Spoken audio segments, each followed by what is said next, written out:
আমি জানি না এগুলো কিভাবে কি করতেছে, কারা করতেছে, কিন্তু এইভাবে আমার উপর অত্যাচার আমি আর মানতে পারতেছি না। যে কোনো মুহূর্তে শুনতে পারেন আপনারা যে কিরিমাপার পুরা পরিবার শেষ। আর আমরা তো একজনকে সন্দেহ করতেছি, যদি এই সন্দেহ আমরা ডায়েরিতে তাদের নাম লিখে যাব, ডায়েরিতে নাম লিখে যাব, তাদের সুস্থ বিচার যেন খালি এই বাংলাদেশের মানুষ না, পুরো বিশ্বের মানুষের কাছে অনুরোধ।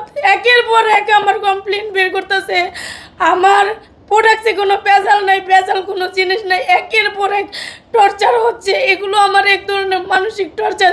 আমি 3 দিন যাবৎ খাবার খাই না, 3-4 দিন হয়ে গেছে আমি কোনো খাবার খাই না। আমার ঘরের মানুষ, আমি ডায়াবেটিসের রোগী, আমি এখন পর্যন্ত ইঞ্জেকশন কোনো কিছু 3 দিন হলো নিতেছি না। আমি পাগলের মতো বনবাসে করতেছি। আমি বলবো আমরা যদি মারা যাই তাহলে আমরা ডায়েরিতে নাম লিখে যাবো কয়েকজনের। শুধু এই বাংলাদেশের মানুষ না, পুরো বিশ্বের মানুষ। আমি শুধু বাংলাদেশের সরকারের কাছে না, আমি বাংলাদেশের বাইরের বিশ্বের সরকারদের কাছে দাবি জানাই, আমাকে বর্তমানে টর্চার করা হচ্ছে। আমি 2টার দিকে আমার ওই আগের বাসা থেকে ফোন দিচ্ছে যে আপনার এখানে তো লোকজন আসতেছে, পুলিশ আসতেছে। তো আমি পুলিশের প্রতিও শ্রদ্ধা আর সম্মান রেখে বলতেছি, আমার পরিবারটাকে বাঁচান, আমার পরিবারটা নিঃস্ব করে দেওয়ার জন্য তারা প্রতিযোগিতায় নেমেছে। আমার পরিবারকে বাঁচান, আমি বাঁচতে চাই। শুধু তারা এমনভাবে কাজ করতেছে, বাচ্চার কথা এখন পাল্লার, আমি পাল্লার নষ্ট করে দিয়েছি, পাল্লার সব ভেঙে চুরে সব শেষ করে দিয়েছি আমার পাল্লার। আমি এক রাতের ভিতরে আবার কিরিমের কথা আমি সব তথ্যগুলো সব সঠিক দিচ্ছি। আমার এইখানে যে আমি লাইসেন্স নিয়ে আমি ছোট্ট একটা পার্লার চালাইতাম, আমার ছেলে মেয়ে খাই আমার জীবন যাপন করতাম। তো আমার পেটে যারা লাত্তি দিয়েছে, আমি ওই আল্লাহর কাছে বিচার দেই, আল্লাহ তুমি বিচার কইরো। আর এই দেশবাসী শুধু বাংলাদেশের মানুষ না, পুরো বিশ্বের মানুষকে আমি বলবো যে দেখেন আমার সাথে কি হচ্ছে এগুলো। আমার পাশে একজন উকিল দাঁড়ান, আমাকে একটু মায়া করেন, আমার ফ্যামিলিটার দিকে একটু তাকান, আমি আমার বাচ্চাদেরকে কি শাস্তি দিতে পারি? আপনারা কি বোঝেন না? আপনাকে মাথায় কি ফেরেন নাই?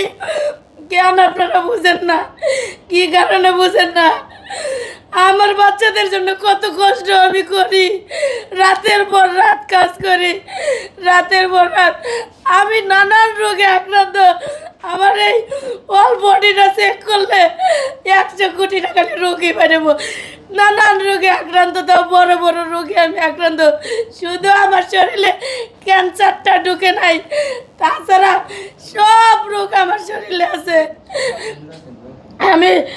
আমি নানান রোগে আক্রান্ত। তো আমার এইভাবে কেন অত্যাচার করা হচ্ছে? আপনি কান্না করবেন না, আসলে তারা যে অভিযোগটা তুলেছে আপনার আর আমার আশ্বাস দেয় না যে আপনি যান, ভালো মতো থাকেন, আপনার ছেলে মেয়েকে নিয়ে ভালো থাকেন। তারা আমার এই ধরনের আশ্বাস দেয় নাই। আমার একবার বলেছে যে আমাকে একবার এটা বলছে যে আপনার নামে মামলা করবো, প্রথম একটা এটা বলছে। তারপরে আরেকবার বলছে আমি ক্ষমা করলো। আমি বলছি যে ম্যাডাম আমরা ক্ষমা করে দেন, এইভাবে বলছি। কিন্তু তারা মনে করেন ইয়া করেন নাই যে তাদের সঙ্গে কোনো সমঝোতায় আসছেন কিনা আপনি, বা কথা বলার চেষ্টা করেছেন কিনা? কথা কইছি আজকে, কিন্তু কারা সামনাসামনি বলছে যে মামলা করে দিবে, কিন্তু মামলা তারপর লিখিত একটা নিছে, আমি সই দিয়ে দিছি, আমার দিয়ে আবার পড়াইছেও, আমি পড়ছিও। কিন্তু তারপর বলছে আমি ক্ষমা করলে কি জনগণ ক্ষমা করবে না। আচ্ছা, আপনার বড় সন্তান আমরা জানি মাদ্রাসায় লেখাপড়া করছে, তাকে কি প্রেজেন্ট করা যাবে? তার থেকে আমরা 2টা কথা শুনতে পারবো?